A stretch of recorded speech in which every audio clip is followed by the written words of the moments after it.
What would you do if the woman you loved, the one you built a life with, not only betrayed you, but also orchestrated a lie so cruel it twisted your very soul? I never thought I would find myself staring at a glowing phone screen at 2 a.m. The harsh blue light, illuminating a text message that shattered my entire existence. It wasn't just a casual flirtation.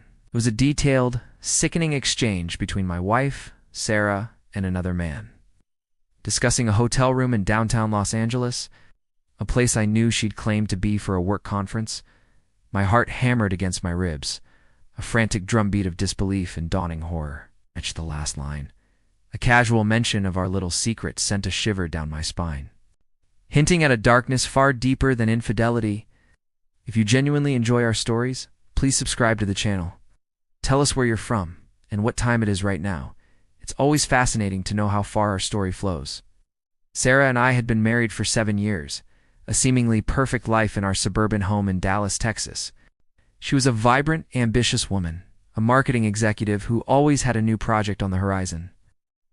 I was a software engineer, content with our quiet evenings and weekend hikes, or so I thought.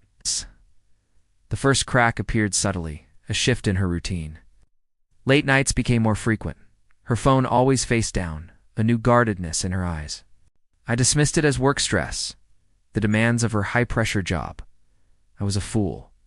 The humiliation began to seep in, a cold, clammy feeling that clung to me like a shroud. I started noticing things. Her perfume, a scent I knew intimately, was often mixed with a faint, unfamiliar cologne. Her explanations for her absences grew increasingly vague, punctuated by a dismissive wave of her hand if I pressed too hard. One evening, I found a receipt for a high-end restaurant, the Oak Room in Uptown Dallas, tucked into her purse. It was for 2 people, dated a night she said she was working late at the office. My stomach churned. The slow discovery was agonizing, a self-inflicted torture. I started checking her phone when she was asleep, a violation of trust I never thought myself capable of. The texts confirmed my worst fears. His name was Mark, a senior partner at her firm. Their conversations were sickeningly intimate, filled with inside jokes and plans for clandestine meetings. I found photos, not explicit, but enough to confirm their affair. A picture of them laughing over cocktails at a bar on McKinney Avenue, another of his hand resting casually on her knee under a table. Each image was a fresh stab to my heart. Sarah, meanwhile, became a master of manipulation. When I tried to bring up my concerns, she'd turn it around, accusing me of being insecure, jealous, or suffocating. She'd gaslight me, making me doubt my own sanity. "You're imagining things, David. You're stressed. Maybe you need to see someone." Her eyes, once full of warmth, now held a cold, calculating glint. She was untouchable, shielded by her lies and my own desperate hope that I was wrong. I remember one night sitting alone in our living room, the silence deafening, the weight of her betrayal crushing me. I broke down. Tears streamed down my face, not just for the loss of our marriage, but for the loss of the man I thought I was. The man who believed in her. I felt hollowed out, a shell of my former self. But in that moment of utter despair, something shifted. The pain hardened into resolve. I wouldn't just leave. I would make her understand the depth of her cruelty. My revenge began quietly, meticulously. I hired a private investigator, a discreet man named Frank. Based out of a small office in a strip mall off Beltline Road, he was a ghost. Gathering evidence, more hotel receipts, surveillance photos of Sarah and Mark entering and leaving a discreet apartment building in West Hollywood, Los Angeles, where Mark apparently kept a pied a terre. I also started recording our conversations subtly, using an app on my phone. I needed proof, undeniable, irrefutable proof. The legal traps were next. I consulted with a divorce attorney, a sharp woman named Ms. Davies, whose office overlooked the bustling streets of downtown Chicago.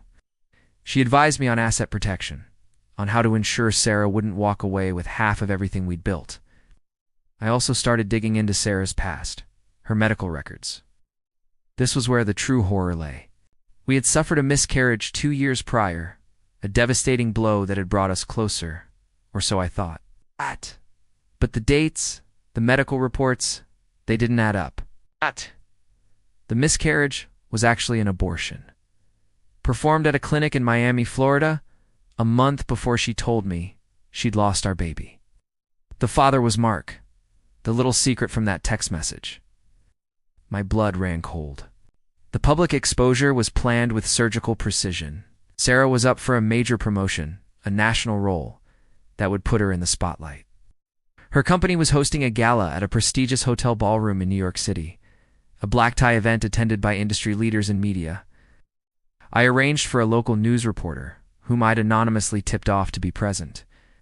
During Sarah's acceptance speech, just as she was basking in the applause, a series of large screens behind her, meant to display company achievements, flickered. Instead, they showed the surveillance photos of her and Mark, the intimate texts, and finally, the redacted medical report confirming the abortion, with Mark's name clearly visible as the father. The room went silent. Sarah, mid-sentence, froze. Her face, usually so composed, drained of all color. She went pale, a ghostly white, as her eyes darted to the screens, then to me, standing calmly at the back of the room. The flashbulbs erupted. The murmurs turned into a roar. Her career, her reputation, her carefully constructed facade, all crumbled in an instant. The company launched an immediate investigation and Mark was fired on the spot. The divorce was swift and brutal. Sarah lost everything: her job, her social standing, her friends, and nearly all her assets. She tried to fight, but the evidence was overwhelming. She was completely ruined, a pariah in the very circles she had so desperately sought to impress. I saw her once more, months later, in a coffee shop on a quiet street in Los Angeles. She looked tired, hollow, a shadow of the woman she once was. She didn't see me. I simply watched her, a stranger now, sipping her coffee alone. There was no triumph, no joy, just a profound, chilling emptiness. The silence of her destruction was the loudest sound I had ever heard. The end.